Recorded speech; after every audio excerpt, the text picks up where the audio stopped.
Oh, hello. I'm John, and welcome back to The Joy of Art. Today we're going to take something beautiful, something perfect, something delicious, a real work of art, the circus peanut, and use it to create a whole new piece of art. Let's give it a try, shall we? Just look at these happy little circus peanuts. They're all saying, "Hey, come to the circus." It's an amazing place.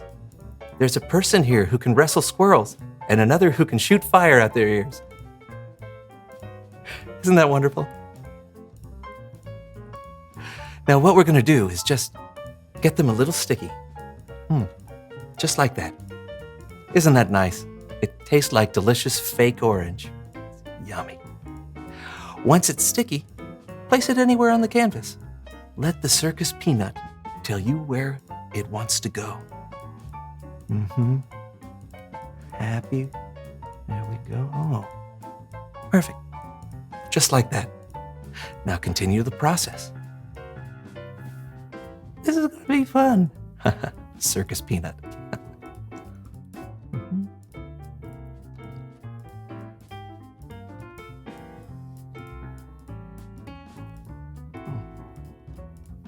Oh, okay. I hear you, circus peanut friends.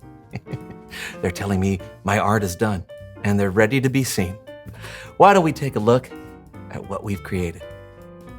Oh, I think I'll call this piece Sad Clown at the Circus. Because doesn't he look like a happy little sad clown?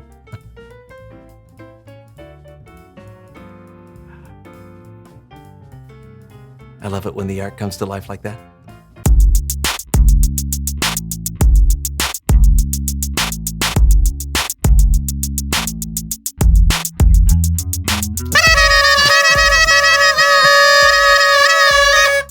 Welcome to the So-and-So Show! I'm Brandon, that's John, Me. and we are excited about today's show. Well, as always, except that today is something special. Yeah. Today we get to announce something we've been working on for years. Yeah, months even. You see, John and I have a little pet project. Yeah, but that pet project has grown into a full-size St. Bernard, and we can no longer keep it hidden inside his little crate. It's time for it to be set free!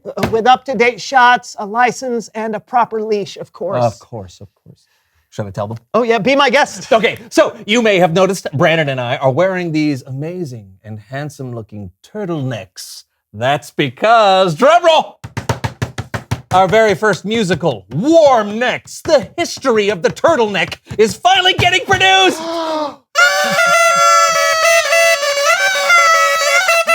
You heard him right. John and I have been working tirelessly on bringing the amazing and fascinating history of the turtleneck to musical life. Yeah, let's give them a little taste. Oh, you think so? I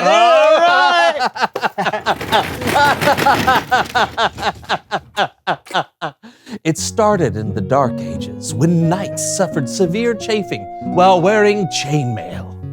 As a result, a garment that could protect the neck and torso from rough and heavy metal was born. It's the Dark Age life for us. It's the Dark Age life for us. Instead of cheering, we get chafed. Instead of knighthood, we're disgraced. It's the Dark Age life. In the 1700s, the turtleneck switched from being a status symbol to something more practical and worn in the winter. Let it snow, let it snow. This turtleneck can grow. Then, in the 1800s, the fashion moved into the sports world, where the first football uniforms were not V-necks, but the illustrious turtleneck. We don't talk about V-necks, necks. We don't talk about V-necks. In the 1950s, the fashion world was trying to get rid of the outdated turtleneck, but the hero of our story, Finn Maurice Bandana, an artist born in South Detroit, with nothing but a cold neck and a dream, kept the turtleneck alive. I am not throwing away my shirt. I am not throwing away my shirt. Even though it may look silly, keeps my neck from being chilly. And I'm not throwing away my shirt.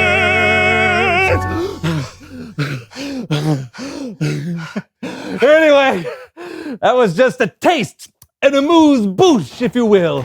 A warm next to the history of the turtleneck. Ooh, boy. It's a heartbreaking yet hilarious tale of the endearing garment and the people who wore it. And it's going to be coming to an off-Broadway theater, not near or possibly near you. Is Yeah. that you? Yeah, that's me. Okay. Sorry. It's the producer. Okay. Hello, it's John. Uh-huh. Yeah. Oh, great. Oh, sounds good. We'll do that. See ya. What'd he say? He just called to say he's not producing the musical. But on a positive note, There's a positive note? he said he was sure there was someone out there who could possibly like it. Somewhere. Great. Yeah. That's the last time we try something like that. It's Bible story time with Kellen.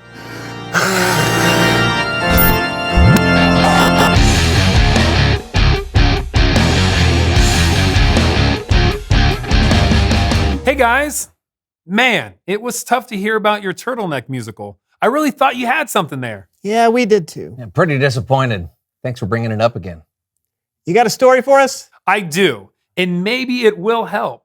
It's about two brothers who had a pretty rocky relationship, but really it's about a bigger plan. This is the story of two brothers, Jacob and Esau. This wasn't a part of my plan. Betrayal, anger, revenge, and a dream that would change the world forever. Wow. All this and more on Behind the Bible.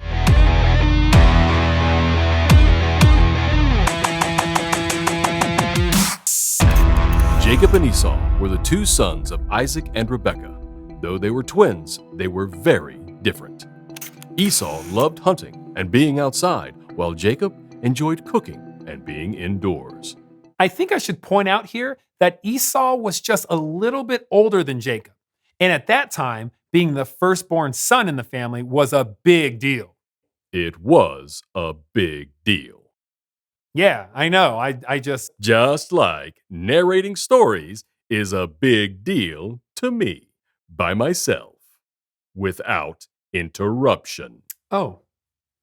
Carry on. As the firstborn, Esau had the birthright to become the leader of the family when his father died. But Jacob came up with a plan to take the birthright for himself. This is going to make me sound kind of sneaky, but hey, I saw an opportunity and I took it. You see, I was making this red lentil stew one day when Esau came in from outside and he was hungry. Yeah, I was hungry. Hadn't eaten for, I don't know, hours. Felt like days. And when I came in and smelled that stew, I was like, well, I gotta have some of that now. So I said, you want some stew? Fine. Sell me your birthright. And he did. I was like, I'm practically dying of hunger right now. What good is a birthright if I'm not alive to use it? Give me some of that stew. So I sold my birthright to Jacob. Stew was good though. For just a bowl of stew, Esau traded all of his rights as the oldest son to his brother, Jacob. But that wasn't the last time Jacob took something that belonged to Esau.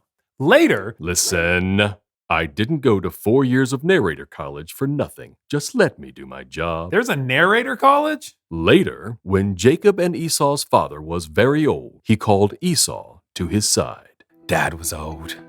He was weak. Couldn't see very well. And he said to me, son, I don't know when I'm going to die.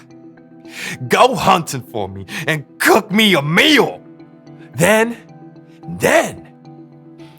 I'll give you my blessing before I die. So I went out hunting. Didn't think for a second Jacob would betray me. Yeah, so I know parents aren't supposed to have favorites, but Mom liked me best. And when she overheard my father promising to bless Esau, she wasn't satisfied. She wanted my father to bless me instead. Now, we're twins, and my father didn't see so well, so she thought I could just pretend to be Esau. But he has way more hair than me. So, she covered me with the skins of a goat. That way, my skin would seem hairy like Esau's. And it worked. I told my father I was Esau, and he believed me. And he gave me his blessing. Jacob had bought Esau's birthright for a bowl of stew, and then he tricked Esau out of his father's blessing. And when Esau found out, I was so mad! I wanted to. I was so mad. I'm pretty sure Esau wanted to kill me after that. So, I ran away. Yeah, so Jacob hadn't been a very good brother. He lied, tricked, and manipulated to get what he wanted. you know what I want? Yeah, narrator, college. Jacob ran away from home, and he found himself alone in the middle of nowhere with nothing but a rock for a pillow. As he slept, something amazing happened.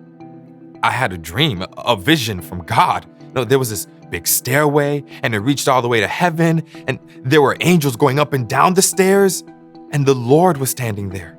The Lord said, I am the Lord of your grandfather Abraham and the God of your father Isaac.